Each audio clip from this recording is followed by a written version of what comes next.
Hi everybody, welcome to today's video. This is going to be a massive treat because we are joined today by one of the most talented and creative wedding photographers in the world, Ben Connolly. If you're not familiar with Ben's work, you are bound to be converted into a massive fan of Ben's by the end of this stream. His work is absolutely stunning.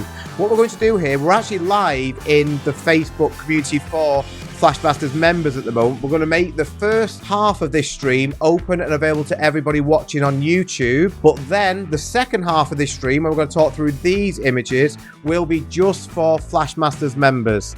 So the first half, where we talk through these images, we're going to be free on YouTube, and then we go private into our private club for Flashmasters members, where we talk through these images. So, without further ado, let's welcome Ben Connolly, as if by magic, all the way from down under. How are we doing? Yeah, look, I'm pretty good. Hang on. Oh, I mean, you must have a headache. It must be a pain living like that all the time with your gravity boots on. Firstly, let me just say, to make sure that we have as many of our members being able to join us tonight as possible, Ben has very kindly got up at crazy o'clock in Australia to join this stream. So I believe, what time is it for you, Ben? 6:10 in the morning. It's not crazy o'clock. It's just it is for me. 6 o'clock only exists once every 24 hours for me, Ben. So first, honestly, thank you so much for getting up so early and for doing this. We really appreciate it. We've done this. So in the UK, it's 9 p.m. and across the US, we're guessing it's like, depending on where you're based in the US, it's mid to late afternoon. So thank you, Ben, for accommodating us. We really appreciate it. So yeah, it's a pleasure to have you on, Ben. How's everything going? How's everything going in Australia? Everything's fun and exciting. It's still pretty hot over here. Like, we're still dealing with 30-degree days and 35 in some places. So doing weddings over here is like photographing weddings in a sweat tank. It's just, it's not fun all of the time. Imagine. So obviously at the moment for you, it's just finishing the summer. Is that correct? And you'll be going to your winter month soon. Summer's finished, but now we're into autumn now, but it's for some reason still unusually hot, and it's carried on. So wow. Here we are. Wow. But no, it's good. Busy, doing lots of weddings, trying to be creative. Good.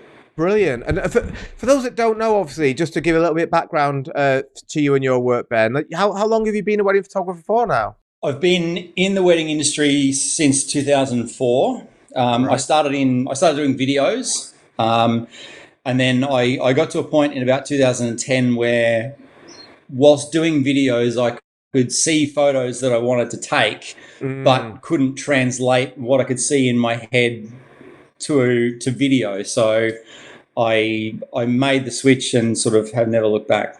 Cool. That's really cool. Yeah, it was, and obviously, we'll be talking today. This is Flashmaster. We'll talk about off-camera flash. Is that something you adopted quite early in your work as well? To a degree, yes. I was always interested in making photos look different and doing something kind of different or a bit out there. It's only sort of been the last 6-7 years, I guess, that I've really gotten into flash and teaching myself and working out how to use it. I don't know why this has happened. Sorry about that. Surprise! I don't know what I pressed. I'm like, Neil's gone. Yeah, that's our cool. I want to see one of those effects where you hit eject and you just fire straight up out of the screen. That would be good. That would be cool. Excellent. So I also know just before we started the stream, that you've also just come off the back of a 5-day, or the back end of last year, 5-day workship as well. That's amazing. Yep. I've never heard of a workshop lasting 5 days, but you must have covered everything, I imagine, in that.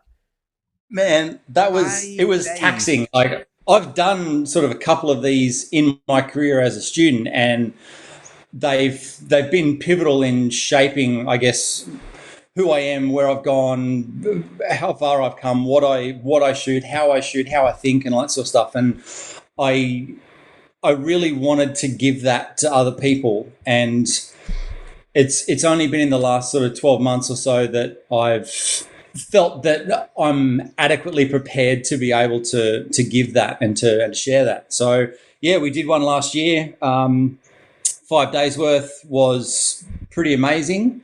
Yeah. Covered everything. It was taxing on the body and on the mind, but we covered everything from posing and lighting to off-camera flash to album design and sales to marketing to mindset to just you name it. If it's involved in the industry in running a business, we covered it. Oh, well done, mate. I've just come off the back of doing 2 one-day workshops back to back, but even that, the day after those 2, I'm like a zombie. So 5 days, I can't even imagine. I said before, you are a machine. You are a machine, Ben. Yeah, well done. I was regretting it. I was regretting it after the 5th day, though. No, that's brilliant. And the other question I was going to ask before we get into the images, because that's obviously what this stream is all about, is I'm going to ask what camera equipment you use. But I've got a feeling that there's a subliminal message on this stream which probably tells us the answer. I'm guessing it's not Nikon. I don't know. I don't know. Something there's something about you that's made me think. I got a feeling you might shoot Canon. I don't know what it is. It's just what.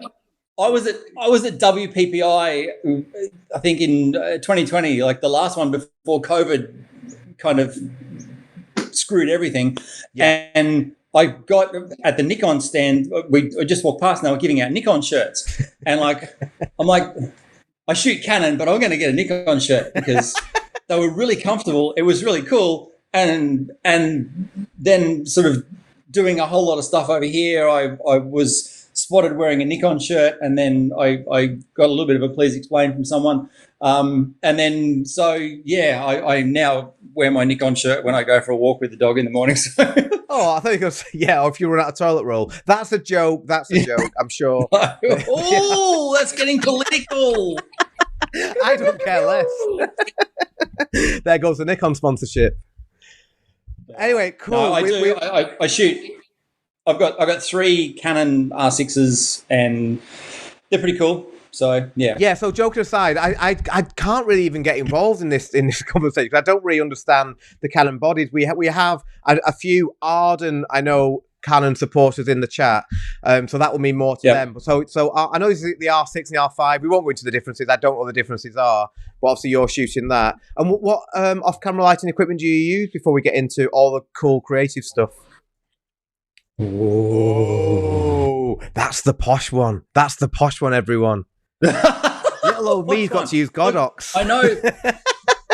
I know that you guys are all using Godox and Magmod. Because we're poor, we're not rich like you in Australia, Ben.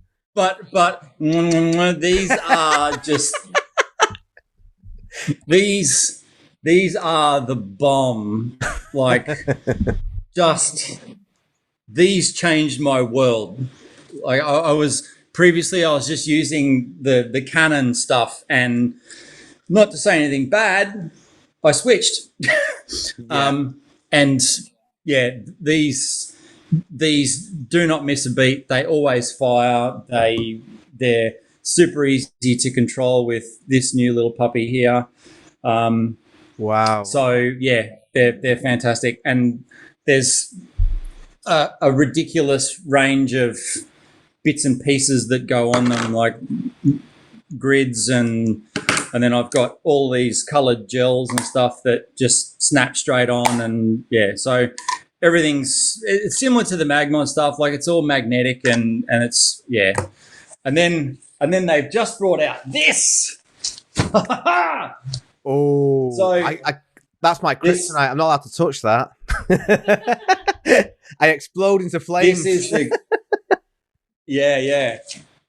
this is a Click Octa softbox, which is super cool. It's just a handle and it just snaps straight out, and everything just clicks to the back of it, and it's light. You can stick it on a monopod. You don't have to worry about things falling or breaking, and yeah, it's a little bit revolutionary, and I've been looking for something like this for a while. I've bought those crappy little eBay ones that you've got a Velcro to the front of your flash and that sort of stuff, but this stuff's the bomb. Oh, cool. Profoto, the bomb. I'm guessing all that is just basically making you be able to work quicker, and I'd say lighter as well, because they look pretty tiny actually, though those Pro Photos. Again, I don't know anything about Pro Photo or their range of lights, but I mean, imagine that's on the smaller end of what they offer. This is the mobile kind of stuff. Like this is the not studio strobes and that sort of stuff. Like this is the easier to maneuver, lighter end of the mobile stuff. Like with that said, these on-camera flashes are quite a bit heavier than the Godox ones because I've had a play with both. They are a bit heavier, but you can feel the difference in quality when you pick them both up. Let me just say that. Well, to be fair, everybody I've ever spoken to who's used Profoto, including our ambassador Arno de Bruijn, has always said you'll never go back if you do give them a go. So yeah, I'm just jealous. They're expensive though. Like I'm not sure in Australian dollars, the Godox I think is about $300 and something bucks. Yeah. Which what are they in? What's it worth in the UK? Well, fully enough, I'm not sure what the conversion rate, but I literally just bought yesterday a AD100, and that cost me £280, which so over.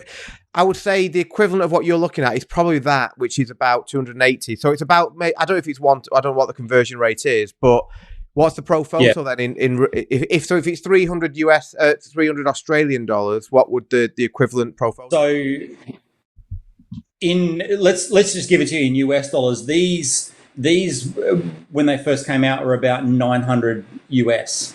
Wow. Good stuff, cost. And I've got 4 of these now. Yeah, that's why your workshop's are 5 days long.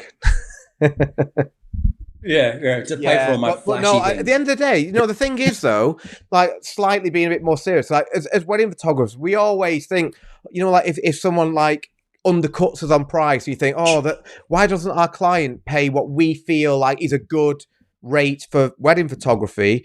But then it's not right for us to then try and do the same ourselves by thinking we won't go for what we know is the top level equipment. We'll go for something slightly cheaper. It's the same thing. Yeah. So I respect that. I say I've never heard anybody using Profoto and say a bad word about them. So yeah, fair play. And I know that what the big thing I would like is the recycle times. So yeah, I am very jealous. Yeah. Anyway, so Ben, thank you so much for that little intro. What we'll do now is get into some of your images, and we have some stunning images to look through here. So the first one actually is accompanied by a video, which is very exciting. So if I press in the desert, as if by magic, we will see you on location, Ben. So what's going on here? Who's that weird guy walking around with that light stick in the background? Who's that weird? Who is the weird guy swinging the stick around? Yeah, pretending you're in Star Wars. Yeah. This was actually in Vegas. It was after the last WPPI that I was able to go to.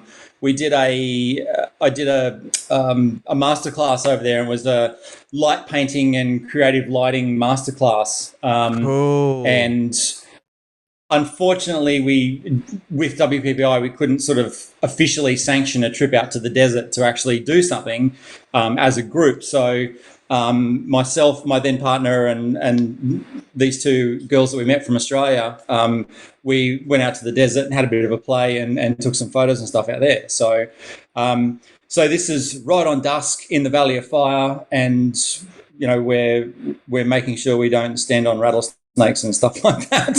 Yeah, I bet. Now, the thing that strikes me about this image, Ben, or the behind the scenes actually, is that it's not actually, it doesn't look like it's like pitch black at night. So obviously you can get away with doing it tends to work better. Like these kind of photos tend to work better in that blue hour, as opposed to doing it in pitch black. Interesting, yeah. Because when you're in that blue hour, you can still, bring out skies and that sort of stuff. And I prefer to be able to see a bit of sky when doing this stuff as well, because it just makes the photo a bit more spectacular.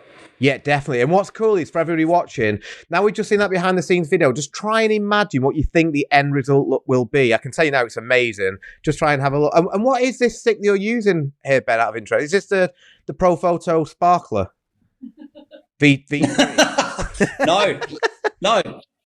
So what I've got is a light tube that is connected to this little thing here. So it's a light tube that is connected to this little number, which is called. Oh, hang on, where is it?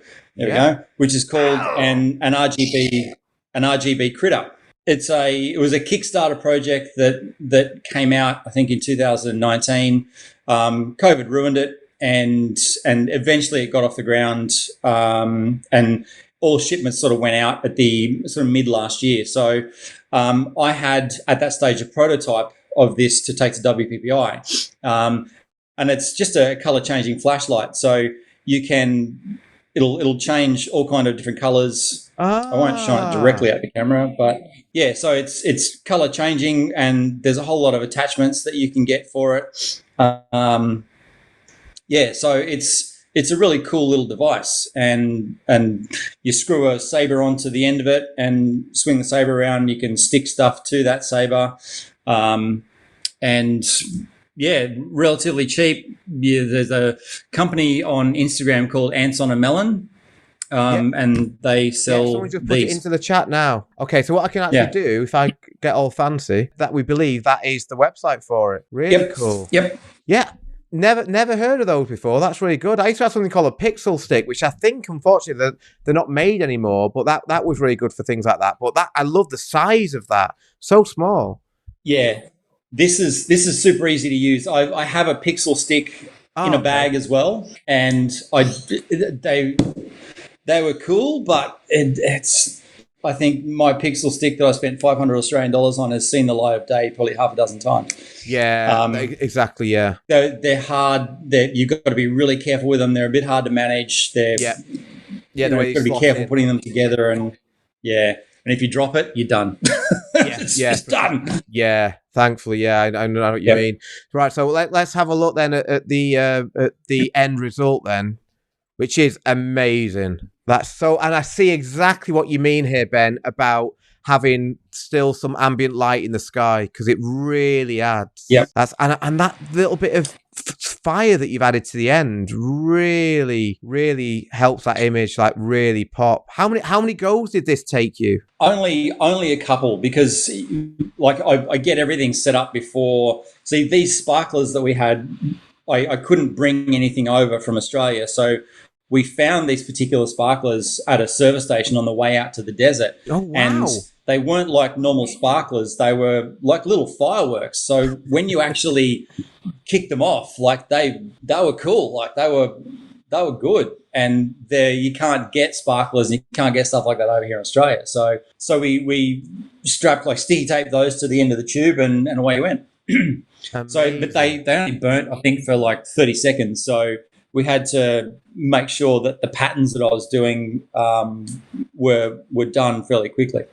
Yeah, no, the end result is absolutely stunning. So just to check as well, does the model there, does she have a light source on her? Is that all natural light from the long exposure? It's all lighting from the exposure. It did mean she had to stay still. Yeah. But the way to get that is where you've got the circle, like the main circle area, and then I've got the tail that comes out from the circle. Instead of going behind her or staying behind her with that tail, what I've actually done is walked up from behind her with the tail up level with her, so that the light from the tail actually comes across and illuminates her, which is why I've got her looking towards where the tail is. Yeah, that's really, really good. And does that make sense? Yeah, no, it does. It does. Obviously, an image like this always like inspires like lots of questions. So my first question, I see that there's a good question in the chat as well, which I'll ask in a second. In fact, it's the same one as mine. What would the shutter speed be for a shot like this? This pattern took about 4 seconds. So I had a remote. So I had it's relatively quick. So I had a remote trigger, so a remote shutter release in one hand, and my stick in. That sounded horrible. My light tube in the other. Is that what you call it? Your light tube? That's my stick. Or your little critter. Yeah, that's it. So I had shutter release in one hand, light in the other, and it would have been about 4 seconds. And I said to D, stay still, 4 seconds, 3, 2, 1, go. And then I do the pattern and then close the shutter, and that's what we get. It's really so it would have been incredible. would have been about 4 seconds. ISO would have been probably I should have had this sort of together first, shouldn't I? ISO would have been we can see anywhere from like 500 to 1,000, and I think aperture was probably f4, f5, somewhere around there. Yeah, no, it is absolutely beautiful, Ben. It's a stunning image. A question from Ellie here. What kind of tube did you use? So obviously we see the little thing that makes the colour come out. What is the attachment you have for that? So prior to RGB Critter coming out, I was just using a torch with you can buy fluorescent light tubes. So they're a plastic tube that is basically a fluoro light tube protector, so that you put the clear light tubes over existing glass fluoro tubes and they protect the tube from getting smashed or whatever. And you can buy different coloured versions of those.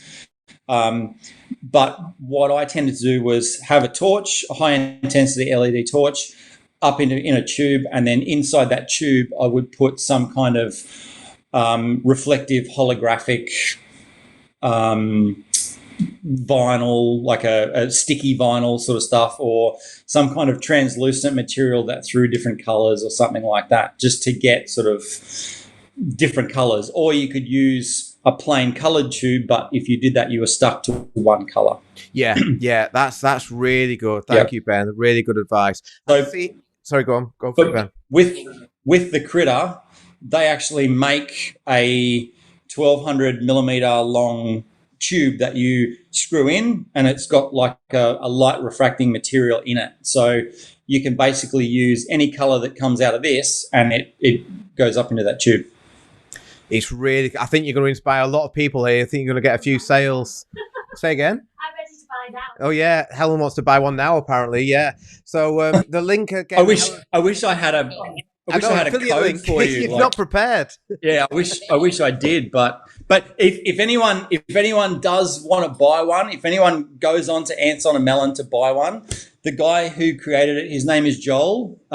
He's a really cool guy, and they've done so incredibly well. Like with this, it's taken a long time, but they had a lot of challenges. But if you buy one, say hi to Joel, tell him that Ben Connolly from Australia sent you, and it'll be fantastic. Yeah, please do that, everyone. Actually, it's always nice when somebody recommends a product like that, which I assume most of us hadn't heard of before. Please do mention Ben's name when you get in touch. I think it'll be a lot. Just out of interest, just let us know in the chat if you could just say whether you've tried light painting before or not. I'd just be curious to know which of you have, because it's something that I think a lot of people are intrigued by and love the end results of, but have a lot of questions and maybe feel a bit intimidated by giving it a go. But as you can see, the actual the end results can be absolutely amazing. And I see there's some other examples here as well. Sorry, Ben, go on. Do you want me to give you a super quick how to stand, where to stand kind of breakdown of that? Yeah, sorry, you didn't sign up for this, Ben, but I think that'll be very, very useful. No. So how many, you've got a couple of light painting photos there, don't you? Yeah, let's open them up. That is amazing. The pose as well. Okay. Really striking. So let's roll with this one, right? As you saw in the video, with that video that just played, one of my mistakes was in that video was that I stood a little bit too close to the subject, to D. And the reason that I know that is because when you look at, say, her head or her shoulders, if there's too much if there's too much haze from the light, so if there's too much sort of coming through here and you lose their head a little bit because of the light, that means that A, you're standing too close to them when you're doing the pattern that you're doing, or B, your light source is too bright. So when you're doing it at night in the pitch black, then a light source that's super duper bright means that you need to stand a little bit further back from your subject. Otherwise, you're going to blow out their head and shoulders and that sort of stuff, and you won't be able to see them properly unless you have your camera set up and you've got a remote trigger setting up a flash that fires your flash at the end of the shutter opening to then illuminate her. That's another way to get around that, and it's another way, if you've got a really long exposure, that you can freeze your subject in the frame. If you've got a 10-second exposure to do some intricate pattern, it's going to be hard for that person to stay still for 10 seconds if they're doing some crazy pose or something. Yeah. So luckily these patterns only take 3 or 4 seconds, and it can be done fairly quick. And with the tail, if you look at the shadow on the ground, you can see that the tail actually comes, the light flooding down onto the ground from the actual tail comes forward past her. Yes. And so what that does, I've got her head facing the light as well. So the light's illuminating her as I walk past her. So if you're looking down on it, I'm about 1.5 meters behind her for the circle. And then as I do the tail, I walk at about 45 degrees up level to her and past her, depending on how long the tail is. Yeah. Yeah, that's absolutely brilliant, Ben. So useful as well. Thank you. And I say, and that image, what I imagine must have been so exciting. I know when I've tried this before, is when you look at the back of your camera and see what you've created, because obviously, you can't really envisage it until you see it. And that moment of excitement when you first look at the back of your camera, you're like, oh, it worked. It's amazing, isn't it? That's absolutely amazing. Yeah. They're really fun to do. They take a little while to work out, but once you've got your settings worked out, you've just got to slightly adjust things for as it gets darker and darker. So. Yes, yeah, of course. Yeah, that's great advice. Question here. Do we know who asked this question, Helen? So Steve has asked, would that be rear curtain flash to freeze at the end of the shot? If you're going to use a flash, yes. Yeah. So if you're using a flash rear curtain to fire at the end of the shutter opening, then yes. If you're not going to use a flash, then just a 4-second shutter. Being still, yeah, because 4 seconds isn't that long, I guess. If for someone to stay like still, obviously you're going longer than that, then it's going to be virtually impossible. But yeah, and last question. Sorry if I missed it, Ben. Is there an off-camera flash at the front, also to light the subject from the front? There we go. You just answered that anyway, I think. Yeah, that's brilliant. Yeah. Thank you so much, Ben. And I say I've tried light painting. I've never had anything as striking as that image. It's stunning. The venue, the location helps as well, but I think it's absolutely amazing. The pose, something like really magical about that. Yeah, very, very cool. And another one here. Was it a real wedding, I assume, this one? Yep, that was just a wedding, and there's me running around with my rainbow stick. Do you tell the bride and groom in advance you're going to be doing that? I hope so. There was a while, running around with a rainbow stick. There was a while where couples actually came to me and said, hey, because I posted a lot of these online prior to that WPPI event, and there was a lot of couples that came to me and said, hey, we really like these. How do we do this? Like, can you do this at our wedding? And I'm like, well, okay, so it got to a point where almost every wedding, every night photo was some kind of light painting thing, and they take a little while to set up. It's not like setting up a backlight behind someone and blowing some bubbles and stuff like that. Like, these take a little bit longer to set up, and sometimes it can be tiring, and sometimes it's really cool. It's just it was something that I still do occasionally. I just don't kind of promote as much because it's a bit of work. It also means you're not going home early as well, doesn't it? You've got to say that a little bit later. That's it. Well. So Ellie says, I love this. Again, I apologize, I don't see all the actual names for some reason, but I want a rainbow stick. This is beautiful and awesome stuff. So thank you, everyone there. Yeah, a big hit there, Ben, with these images. Yeah, they're absolutely beautiful. So yeah, thank you. That's a brilliant introduction there to light painting. And then we have this image, which... Happy days. Thanks. I'm done. Yeah. Cheers, Ben. This looks stunning out of camera, this one. So you don't need to do anything to this. That's amazing. That's pre-Click Octa softbox. That was just one of my little eBay purchases that was good for a while, but didn't really cut the mustard, so to speak. So, but yeah, this is that photo was taken in a cow paddock that was one of the most photographed trees in Australia, around sort of this area, because this is where I am, is kind of the wedding capital of Australia, and we've got like 4,500 photographers in about 100-kilometre radius, which is fantastic for work. For workshops. And well, you'd think so, but no. Okay.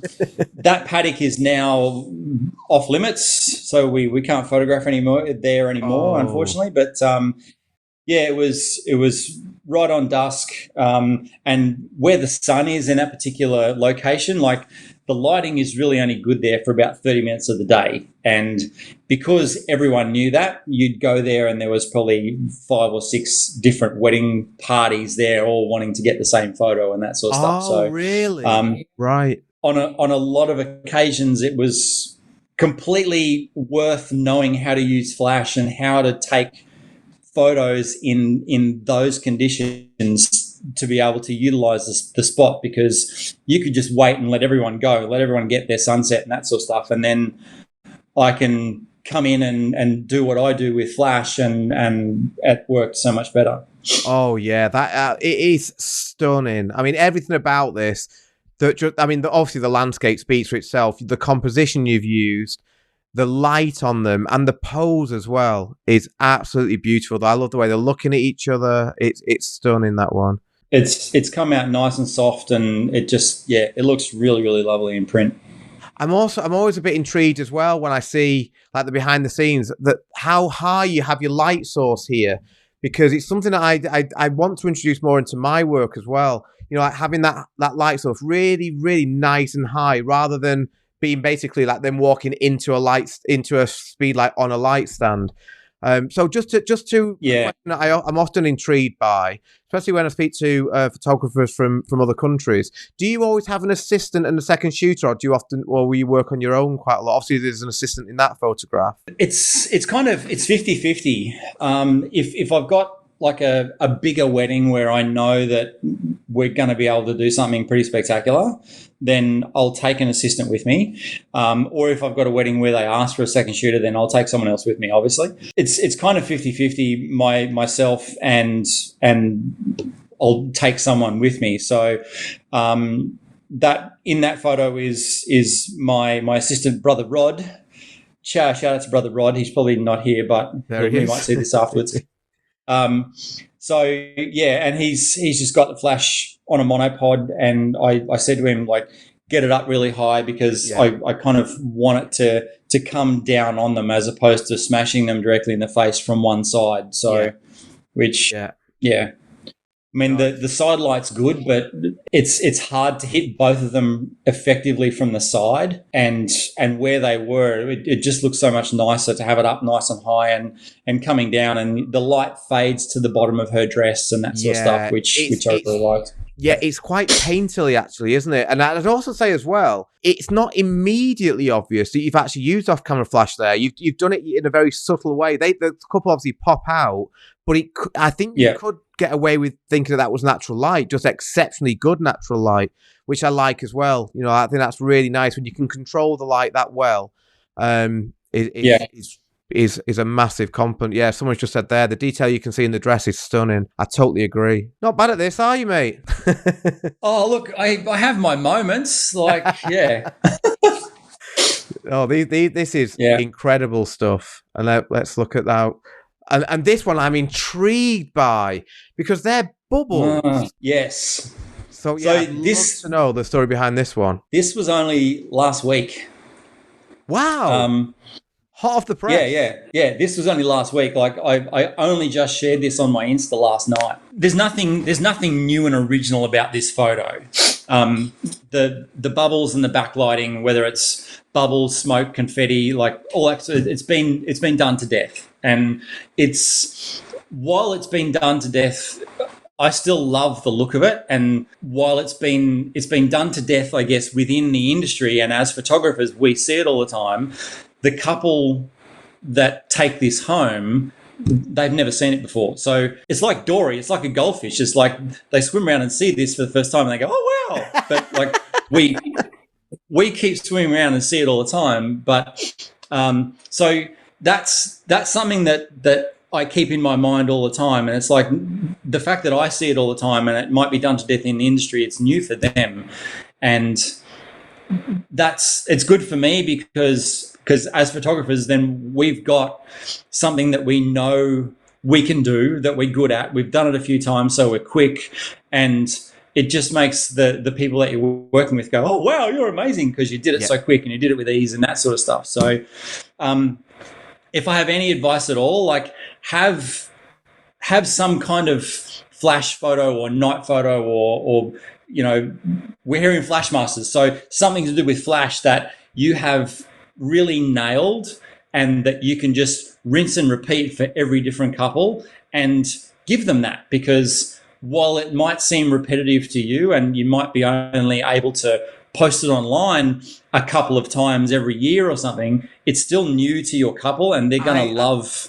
I think that is such a good point, and it's so true. We are, as photographers, immersed in the industry, or oftentimes, you know, if you follow other wedding photographers, I assume a lot of us do on Instagram, we're constantly bombarded with great images and we can fall into the trap of thinking that something is cliche, but our couples haven't seen it before. So to them, it's like proper, wow, how have you done that? And I think that's a really important point you make there, Ben, to remember that and to think that, you know, to your couples, they're not looking at hundreds of wedding images every single day. They're looking at their own images thinking that's us in there and it's going to wow them. So yeah, I really I think that's a great point.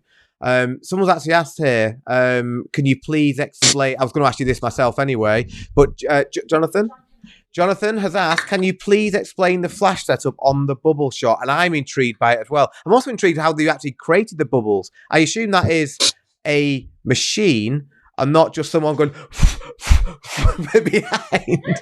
Yeah.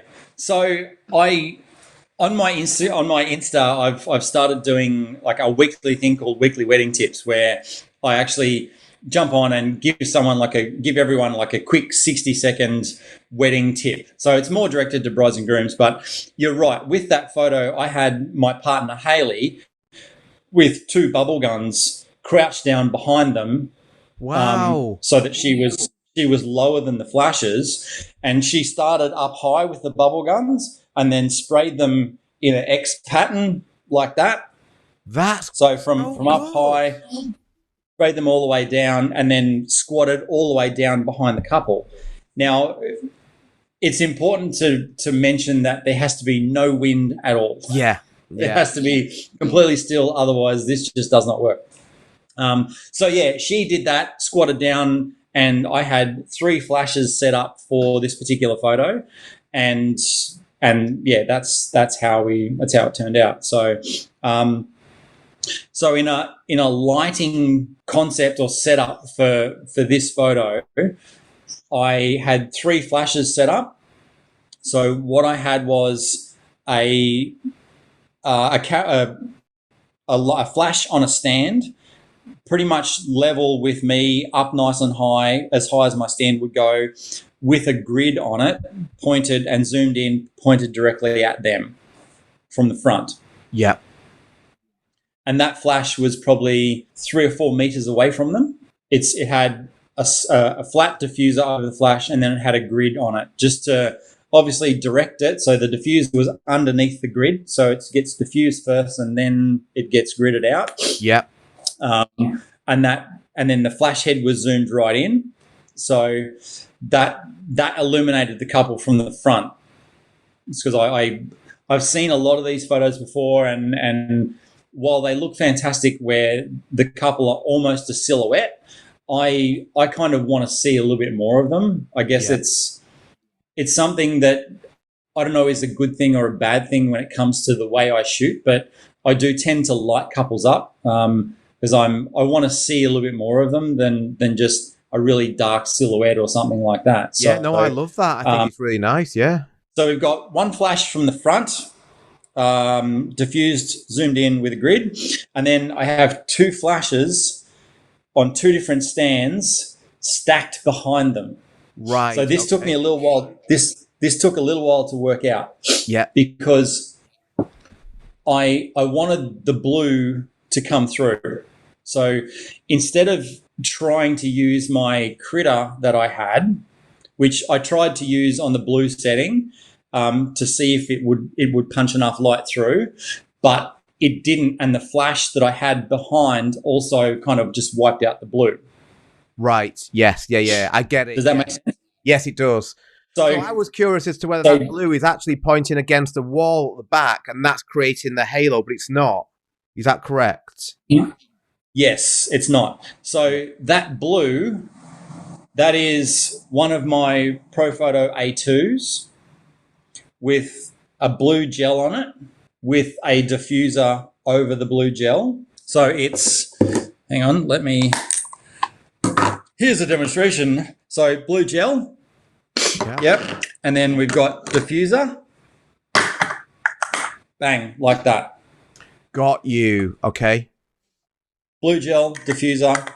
That's nice. So with that, I've got that about half a meter, maybe a little bit further away from the couple. So about half a meter away from the couple. So when that flashes, it's flashing, and it's basically the light is kind of impacting their torso area.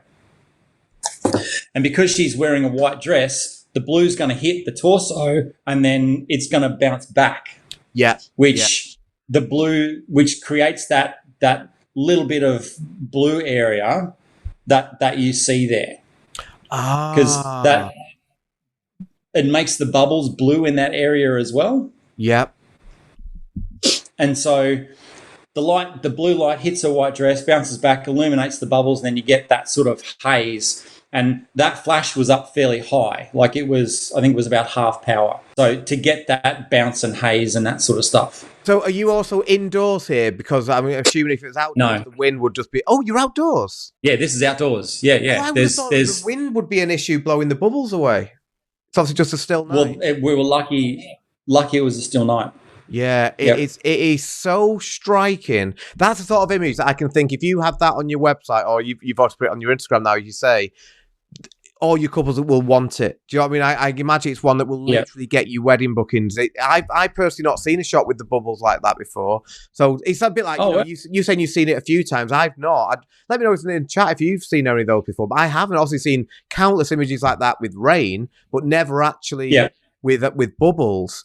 So I think it's amazing. It makes me want to try it. It's really, really nice. I like how the bubbles as well sort of like, it's almost like maybe a lucky effect, or what, you don't know if you was imagining it, but it's almost like you zoomed in as well, like on, like the just the way you've lit it. It's like we're being transported further, like forward fast, like you're having, I'm not explaining it very well, but your Photoshop, you can sort of zoom that horrible effect where you zoom in. It looks like that. It's really amazing.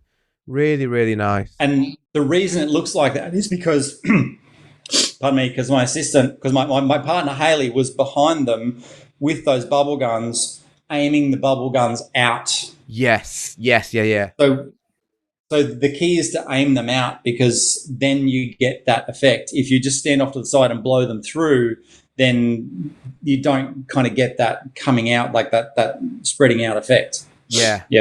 There's so much going on here, and we're so grateful for you sharing so much of this, because it's so useful to hear all this.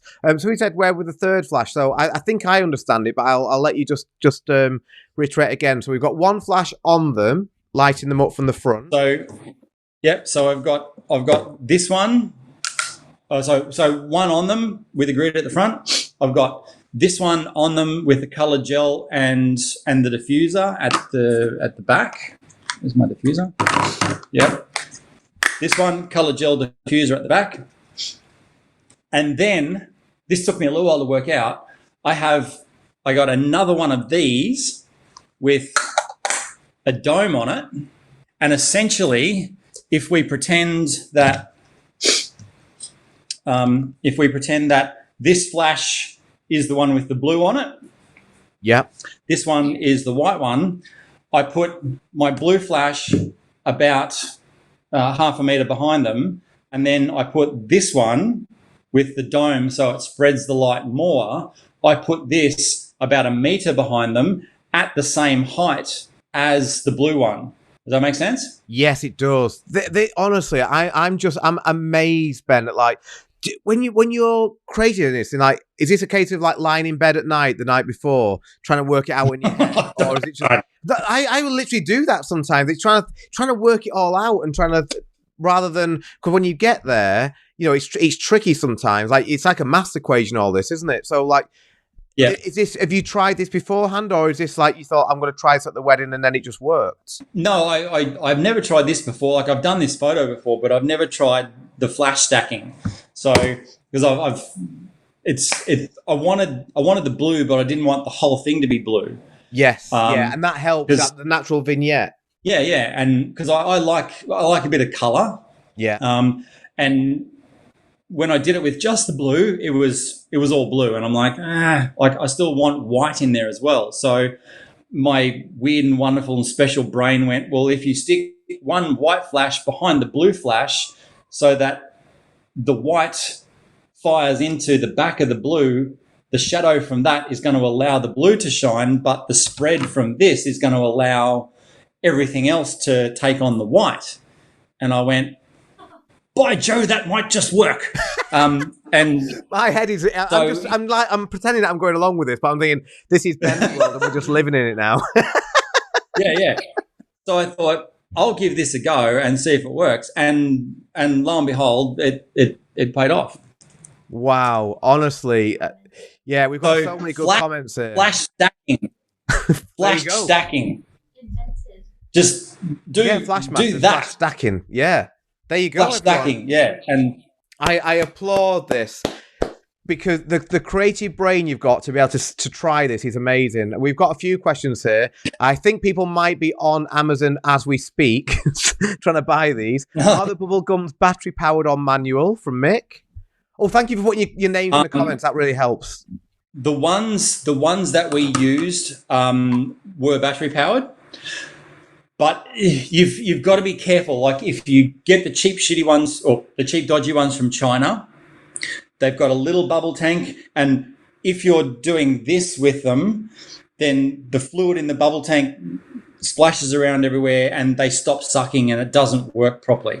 Yeah. So again, it comes down to quality. If you want something decent, then you're going to pay $10, $15 for it as opposed to $2 for it. And you know, so you want something that is a decent quality, or else you can actually get the boxes of bubbles that, or the boxes that a little motorized one, and it just spins around and it just blows bubbles everywhere. Like that's even better, because with this kind of stuff, when it comes to rain or petals or confetti or bubbles or whatever you've got, the more that you've got, the more spectacular it looks. Yes, I totally understand. So you want lots and lots. Like if you've got someone standing behind going like with a little bubble, it's just it's not going to have the same effect.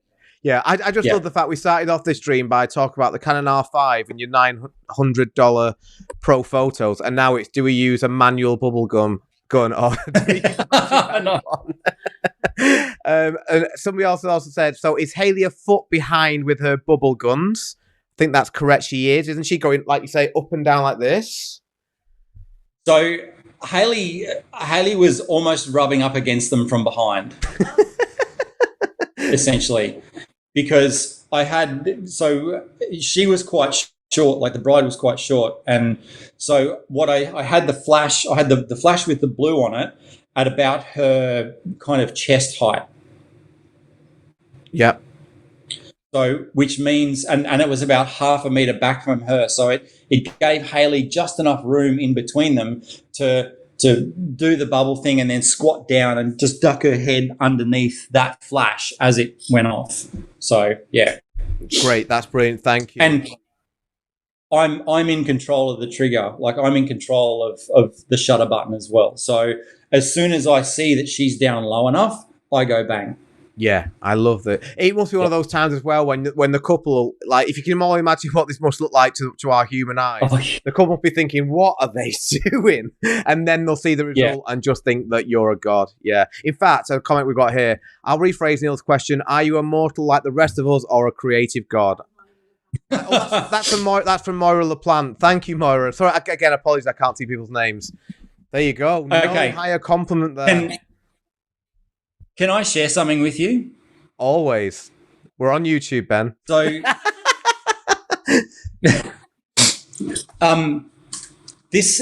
I'll keep this brief, but this is something that I feel comfortable to share with you guys in this community. It's something that I've never ever shared before, and it is very raw, and it goes along from what Moira just commented. Then. I wish that someone had shared this with me early on in my career, because it may have changed who I am today. I've been lucky to be very successful and win lots of awards and be able to be creative and speak internationally and all that sort of stuff. But between us and now the rest of the world that is seeing this, I struggle every day with self-doubt. Like I struggle at every single wedding to go out and pull out something amazing, to do something creative. And if I don't get that fulfillment from that wedding, I come home and I doubt myself. I doubt my abilities. I doubt my skills. I doubt, am I good enough to be doing this? Like, am I good enough to be teaching? Am I? And I think that it's something that is so prevalent in our community, in what we do, but it's just something that I don't feel that people either feel safe enough to talk about, or that they just don't feel comfortable talking about. And if I can say this and share this with this community, and it helps someone in a way that I wish it had have helped me early on in my career, then my job is done, and I kind of want to say that none of us are any better than anyone else. None of us are creative gods. None of us are anything like that. Where we all struggle, I think I can probably say we all struggle with self-doubt on occasion, some more so than others. Some have anxiety going to weddings, and it breaks my heart to know that, and it's something that I've really struggled with for my whole career. And I'll go to my wedding next week and I'll feel exactly the same. But you power through and you take stock of what you've done in the past. You take inspiration from amazing people that you follow on Instagram or you see online and that sort of stuff. And the best, if you go out and just do the best that you can do, then as far as I'm concerned, you're a creative god and you're a winner. Mate, and as long as you're doing better than how you did last week, you're a legend. What you just said there will help so many people. I can tell you now, the majority of people watching this, without doubt, will feel exactly what you've just said, but be scared to verbalize it, because we live in a world, in an industry where it feels like we've got to be showing to be confident and have a lot of self-belief in ourselves, because that's we're trying to sell ourselves to other people. But it's really important, and this is why what you just said there, Ben, is so important, and I have so much respect for you for sharing that, because we look at you, I know I look at you, and everybody watching this stream will look at your work and just feel like, I can't achieve that. And they'll be assuming that you've got all your shit together and you know exactly what you're doing and things like that. But it's really nice and really honest of you to say that you have those same doubts. We see you as being up here. You may not do, but we do. And we will think that you know exactly what you're doing, as I say. But the fact that you're willing to share that you don't makes us all feel more comfortable to think, I don't either. I'm sort of faking it and just getting away with it. And it feels like at some point I'm going to get caught out. It's really, really important that people who a lot of us do put on a pedestal, like yourself, share that. So thank you, Ben. Thank you. And the comments here just reiterate all that. It's absolutely beautiful. So thank you, Ben. That is as important as everything you shared. That little talk you've given then will help us just as much as all these behind the scenes. So yeah, thank you so much. That's very, very honest of you. Feels like Thank you for letting me share that. Like I not at all. Yeah, I didn't want to crash the vibe or anything, but I kind of felt that it was super important to validate and build up everyone here, because we're all humans, we're all doing our best, we're all creatives, and I think we're all hard on ourselves. So just keep going out and keep smashing it, keep trying new things, and don't be scared to try something new. Yeah, no, honestly, Ben, that means the world to us. So thank you, and on behalf of everybody watching this, I know we will all be able to relate. I can relate to that without doubt, and it always feels like you're one wedding away from getting everything wrong, and then that's the end of it. So yeah. But it coming from you, coming from anyone who's got a platform like yourself, who's winning all these awards, going to WPPI, hosting 5-day workshops, for you to feel that, and for us to know that, it justifies that none of us are lunatics, that we are normal to have doubt. So No, thank you, Ben. That was really nice. So for those watching on YouTube, firstly, can I ask you to like this stream and go and follow Ben on Instagram as well? We have got his Instagram up the whole time. We're going to stretch it out. There you go. Please go and follow Ben on Instagram, because as you can see here, not only is Ben's work stunning, whatever Ben may think himself, but also he is such an inspirational guy as well, and you can learn a lot from him. So please do go and follow him on Instagram. It's the least we can do to thank him for this masterclass of wedding photography. So for those watching on YouTube, we've got one more image for you. In the Flashmaster community, we've got to talk about a few more images, if that's still okay with Ben. So we're going to talk about these coming up after the YouTube video has finished, and then it'll just be our private club. But for now, we've got one more video for everybody watching on YouTube, or one more photo, for everyone watching on YouTube, and this is the behind the scenes. So again, I wanted to put up the behind the scenes first, because I thought it's more exciting in a way to see what we see as our mere mortals, humans, and then before I show you the end image, to see what will this look like? What has Ben been up to? What has Mr. Bubbles himself been doing here? So back to the fun.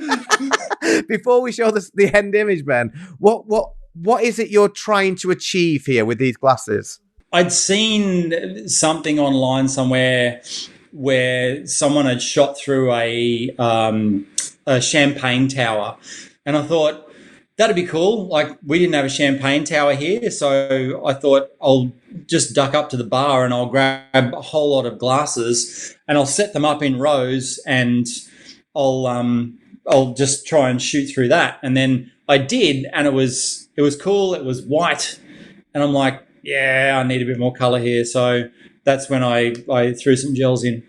Excellent. And what we're going to show now is the end result. So again, remember, this is what Ben's couple will have seen, what his clients will have seen, but the end result, whoa, Ben, look at that. And again, this is why flashes, let's face it, like, we all like natural light photography, blah, blah, blah, but the ability to change that into that is why off-camera flash is so addictive, I think, because that is beautiful. I just imagine again that what your couple must have thought as you're there grabbing these bars, thinking, he's our photographer, he's not the waiter. And then before you know it, do you ever show your images to your clients on the day? Like, you must get excited when you create that.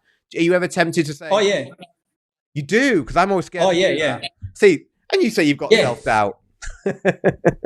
No, it's one of the things that I learned early on in my career, and I call it chimping. Everyone knows the term. It's, you look in the back of the camera and go like a chimp. There's a massive sorry, just completely. I've got ADHD as well, so my mind is a mess that you don't even want to understand. Don't worry. There's a Facebook. there's a comment on here that's really long that I haven't been able to read. Don't worry, so we'll get back to that. I want you to see that, but we're going to read it out to you afterwards. Yep, awesome. What was I talking about? This is the timping. Yeah. Yes. So I had you off screen. There's a thumbnail. Yeah. Do anyone screenshots that, you're in so much shit. With that photo, I took it and I took 3 or 4 and I just didn't have flashes angled right. And I said, just hang in there, guys. Like, I'll get this and then I'll show you. I had to try a couple of different lenses too, because I thought I might go 70 to 200 and go back long and then shoot through and see if that works. And it kind of didn't have the right effect. And then I put on a 24 to 70 to go a little bit closer, and I still kind of couldn't get close enough. And then I've gone, right, stuff it. I'm just going full wide. So I've got a 15 to 35. So put the 15 to 35 on, 2.8. right out at 15, and I just got right in close to the glasses, and that's what worked better. So this works, guys, with a big wide angle lens, and you've got to be right up close, almost touching the glasses with the camera. So it took me 3 or 4 goes to work that out, but we got there in the end. Wide angle, and I grabbed the shot, adjusted the flashes a few times, adjusted the intensity on the third flash, which had a soft boxy, sort of the cheap shitty one that I had on it to illuminate the couple, and then the pink and the blue flashes with the gels on them from each side. And then once I'd got it all right, like once I'd got the settings right, I brought the couple in. And so this is something that I challenge you to do, even if you get everything set up first before you bring your couple in, if you can. If you've got an assistant, use your assistant as your crash test dummy. If you haven't got an assistant, set up a tripod or something with something on it so that you can just photograph that and get all your settings right before you bring your couple in, because I think something that makes people self-conscious and it makes them doubt their abilities is when they're trying to set stuff up and the couple are going, oh, come on, are you done yet? Without a doubt. I totally agree. Yeah. So set it all up first and then bring your couple in so that you've only got to take 1 or 2 test shots to refine it and then smash it out. And then they go, oh my God, you're amazing. And you go, oh, I know. Yeah.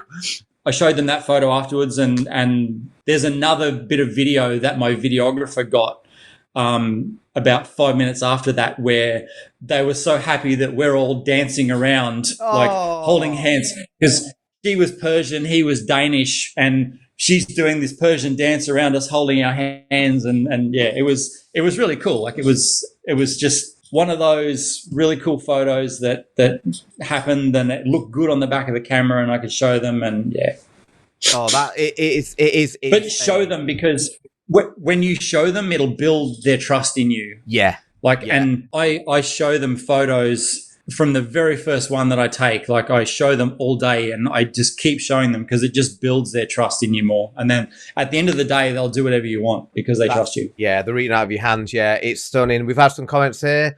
Magic, for again, apologies, I don't know the names. Magic, Ellie says, love it. You've actually inspired me to try this shot, my December wedding. I don't know if that's the bubbles, if it's the glasses, probably both.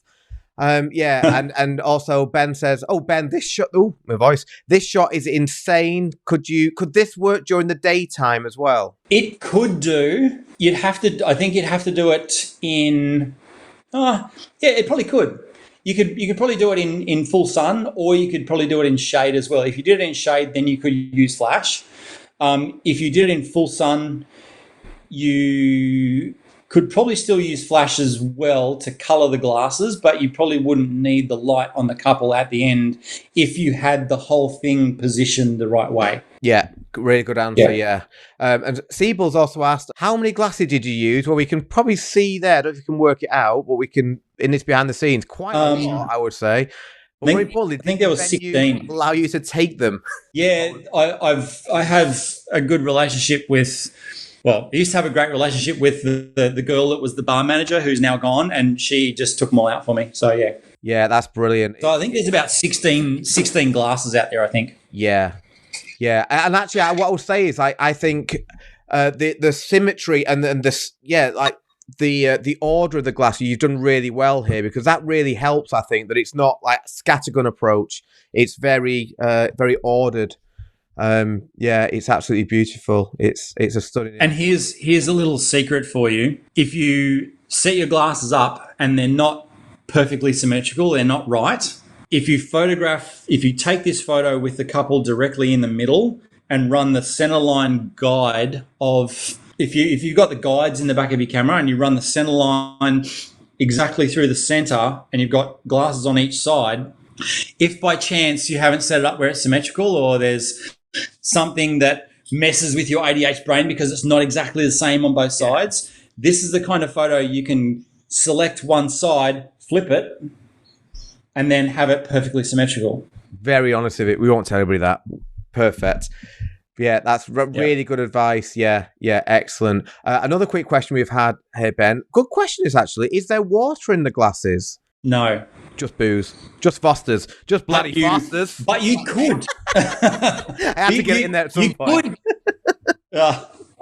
You probably could put water in there. Like if you were to put champagne or something in there, I think it would probably add some kind of texture to the glasses if it was cold or whatever. But you could use water if you don't want to use champagne or something, I guess. But you probably could.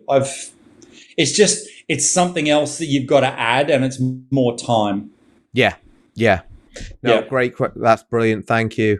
I just want to go back before we forget as well, before we finish this stream, just because I think it's important to read this one out. This is from Jonathan. Ben, you've been a massive inspiration to me. You are a standard that I hope one day I can achieve. You were when you were in my Patreon last year, you made a statement to Jonathan that I know he spoke to me privately about, that's literally changed the way he looks at his business and how he runs his business.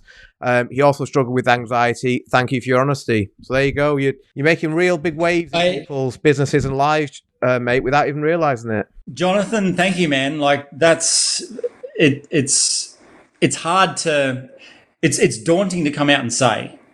And I think the key to dealing with it is just to acknowledge it, recognize it, and have the courage to power on anyway. And it looks like you have, and by the sounds of that, you've made some kind of amazing change in your business and in your life. And if I was a part of that in any small way, shape, or form, then mate, thank you. You've made my day. Thank you. Perfect. Thank you, Jonathan, for sharing that as well. So what we're going to do now, we're going to carry on with this chat with the incredible Ben Connolly in the Flashmasters community. So if you would like to see the end of this interview, and why wouldn't you? Because what we've seen so far is a taster of what we've got to come. As I said before at the beginning of the stream, I wasn't lying to you, one of the most creative wedding photographers in the world, sharing how he created some of his favourite images. So if you want to watch this stream, please join us in the Flashmasters community. You can do so at flashmasters.co, where you'll also find lots of other videos as well, like this one, with more of our incredible members and ambassadors. So for now, if you're watching on YouTube, thank you so much for watching. Please do go follow Ben on Instagram. Go and check out all his work. His work is incredible, as you've seen. But we thank you for watching, and we will see you next time. Don't go away, Ben. We're still carrying on.